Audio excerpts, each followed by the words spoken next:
हाँ भैया, कुएं से पानी भर लो।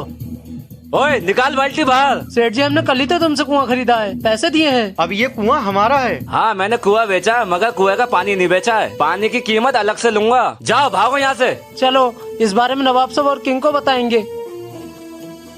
नवाब साहब, मैंने इन्हें कुआं बेचा है, पानी नहीं बेचा है, इसलिए मैं इन्हें पानी नहीं दूंगा। किंग, बात तो इसकी भी सही है। क्या करना चाहिए? ठीक है, सेठ जी ने इन गांव वालों के हाथ कुआं बेचा है, पानी नहीं बेचा, इसलिए ये पानी अभी भी सेठ जी का है और ये कुआं गांव वालों का। सेठ जी, 5 घंटे के अंदर इन गांव वालों के कुएं से अपना सारा पानी निकाल लो, वरना आपको इनके कुएं में अपना पानी रखने के 50,000 रुपए रोज के देने होंगे। कुएं का पानी तो कभी खत्म होगा नहीं। नवाब साहब मुझे माफ कर दो, मैंने पैसों की लालच में ये किया। ले जाओ इसे।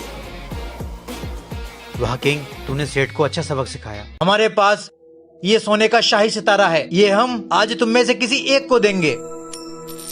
रुको, जो इस शाही सितारे को बिना छुए उठा लेगा तो ये सितारा उसी का होगा। नवाब साहब, चुम्बक लगा के उठा लूं? अरे पागल, सोना चिपकता नहीं है। बिना छुए कोई कैसे उठा लेगा? फिर तो ये किसी को मिलना नामुमकिन है। नवाब साहब, इस शाही सितारे को बिना छुए मैं उठाऊंगा। लेकिन कैसे?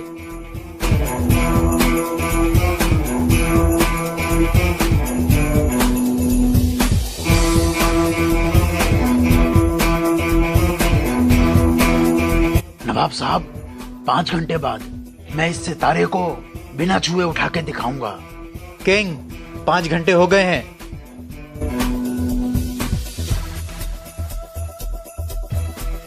ये क्या है किंग? गोबर उपला बन गया और ये शाही सितारा मैंने बिना छुए उठा लिया।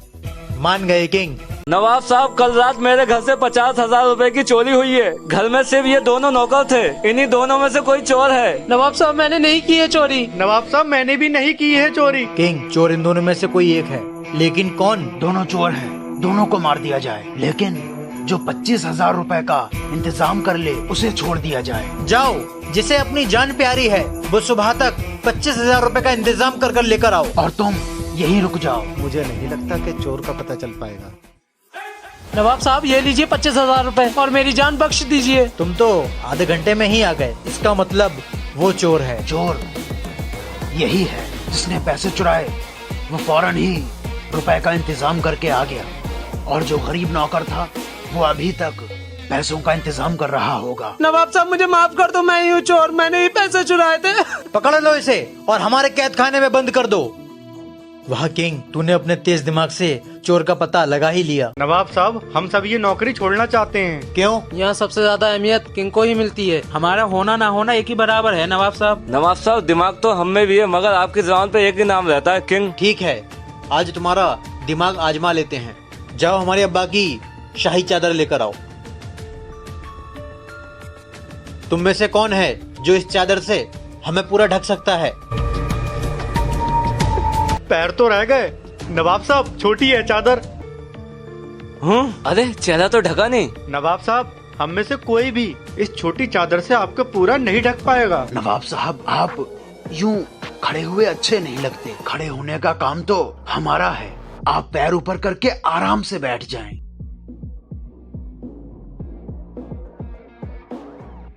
ये देखिए नवाब साहब, आप इस छोटी चादर से पूरे ढक गए।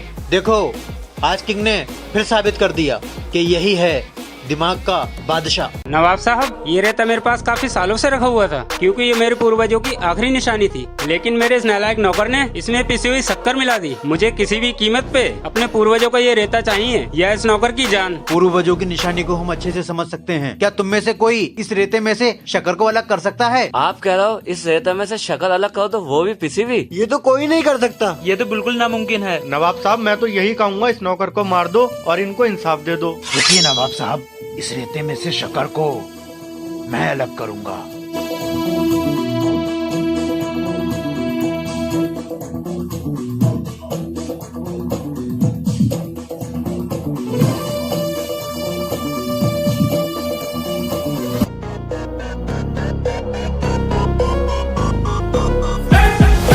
नवाब साहब, रेते में जितनी भी शक्कर थी, चींटियों ने सारी अलग कर दी। किंग, तेरे तेज दिमाग ने आज इस नौकर की जान बचा ली।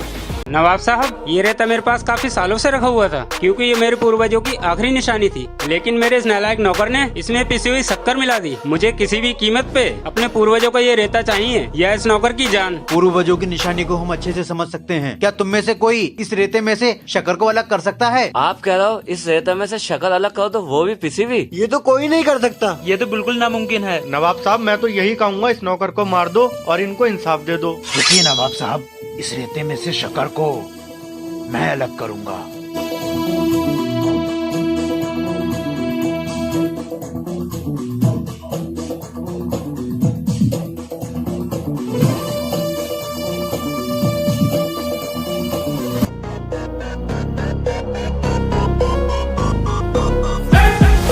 नवाब साहब, रेते में जितनी भी शक्कर थी चींटियों ने सारी अलग कर दी। किंग, तेरे तेज दिमाग ने आज इस नौकर की जान बचा ली। तो बच्चों, आज मैं आप लोगों को नमाज के बारे में बताऊंगा। मौलाना साहब, लोग नमाज क्यों पढ़ते हैं? मौलाना साहब, मुसलमान तो बहुत हैं, लेकिन सब नमाज क्यों नहीं पढ़ते हैं? यही बात मैं पूछना चाहता था। मौलाना साहब, टिफिन लाया हूँ। टिफिन रख दो, अजान हो गई है, अब नमाज पढ़ के जाना। मौलाना साहब क्या कहें, काम इतने हैं, नमाज नहीं पढ़ पाता हूँ। टिफिन रख दे रहा हूँ और मैं जा रहा हूँ। मौलाना साहब बताइए ना, कौन लोग नमाज नहीं पढ़ते? रुको जरा, सबर करो। हाँ बच्चों, जो लोग मर गए हैं वो लोग नमाज नहीं पढ़ते, और जिन्हें नमाज नहीं आती वो लोग नमाज नहीं पढ़ते। हाँ, जो लोग मुसलमान नहीं हैं वो भी नमाज नहीं पढ़ते, और जो लोग अल्लाह के खौफ से नहीं डरते वो लोग नमाज नहीं पढ़ते, और जो अल्लाह ताला से मोहब्बत नहीं करते वो लोग नमाज नहीं पढ़ते। क्या मैं मर गया हूँ? नहीं। क्या मुझे नमाज नहीं आती? आती है। क्या मैं अल्लाह से नहीं डरता? डरता हूँ। तो फिर मैं नमाज क्यों नहीं पढ़ता? अल्लाह मुझे माफ कर दे। मौलाना साहब, मैं नमाज पढ़कर जाऊंगा।